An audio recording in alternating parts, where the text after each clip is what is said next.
Hello hello भाई।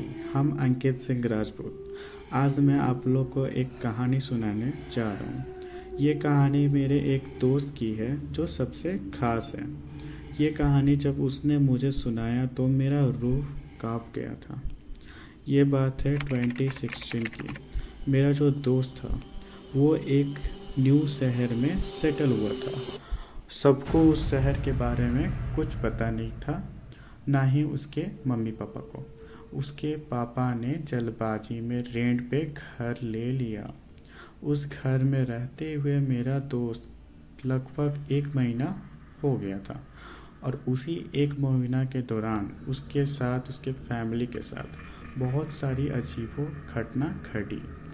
मेरा दोस्त मुझे बता रहा था उसके घर का जो बाथरूम था वो बहुत ही अजीब था। उसका कहना था जब वो बाथरूम में जाता था तब उसको बाहर निकलने का मन नहीं करता था, और वो 2-3 घंटा उस बाथरूम में ही बिता देता था। और हाँ, आप लोग इस स्टोरी को हेडफोन में या ब्लूटूथ किसी चीज़ में भी सुनिएगा, लाइट ऑफ करके रूम में। अगर आप लोग का रूह नहीं कांप गया या बॉडी का रोंगटा नहीं खड़ा कर दिए, यानी आप लोग का फट के 4 होने वाला है, तो आप लोग ये स्टोरी को सुनिए और मज़े लीजिए। उसका मन ही नहीं करता था बाथरूम से निकलने का, और टाइम का तो पता ही नहीं चलता था कि कितना देर वो बाथरूम में गुजार चुका है। ऐसे तो दोस्त ने बहुत सारी बातें बताई है, लेकिन मैं सारी बातें एक वीडियो में कवर नहीं कर सकते, तो उसके साथ जो सबसे अजीब घटना घटी वो मैं आप सभी को बताते हैं। मेरी दोस्त की बुआ की शादी हो रही थी। उसकी पूरी फैमिली शादी में थी और वो भी।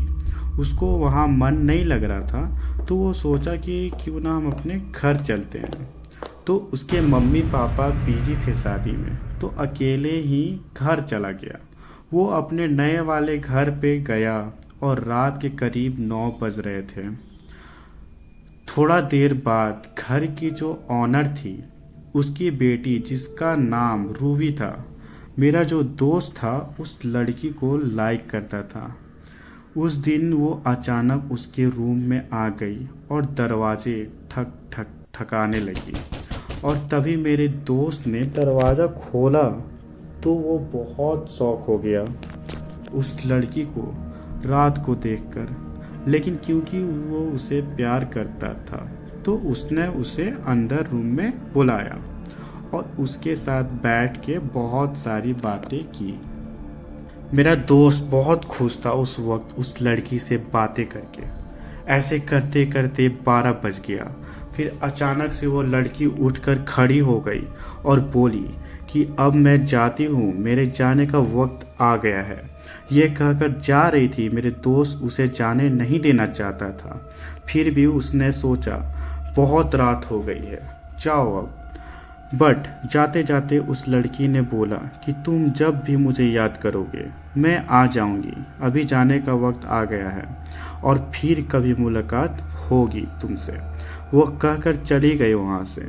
उसके बाद मेरा दोस्त ने सोचा कि बिना मम्मी पापा को बोले आए हैं तो सब लोग वहाँ खोज रहे होंगे, तो अब वापस जाना चाहिए। वो अपने दरवाजे से बाहर निकलना तो अचानक से याद आया कि वो उस लड़की के लिए चॉकलेट लेके आया था।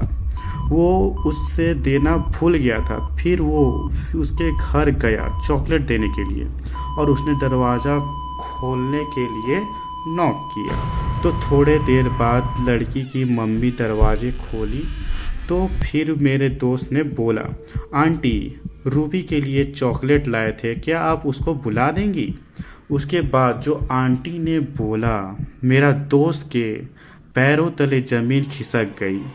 उसकी मम्मी ने बोला, मेरी बेटी तो 4 दिनों से नानी के घर गई है। उसके बाद ये सुनते ही दोस्त का रोंगटा खड़ा हो गया और वो कुछ बोल नहीं पाया, और वो बोलना चाहता था कि अभी तो मैंने आपकी बेटी से बात किया, बट बोल नहीं पा रहा था। उसे ऐसा लग रहा था कि वो लड़की उसके पीछे खड़ी है और मानो उसे मना कर रही हो बताने से।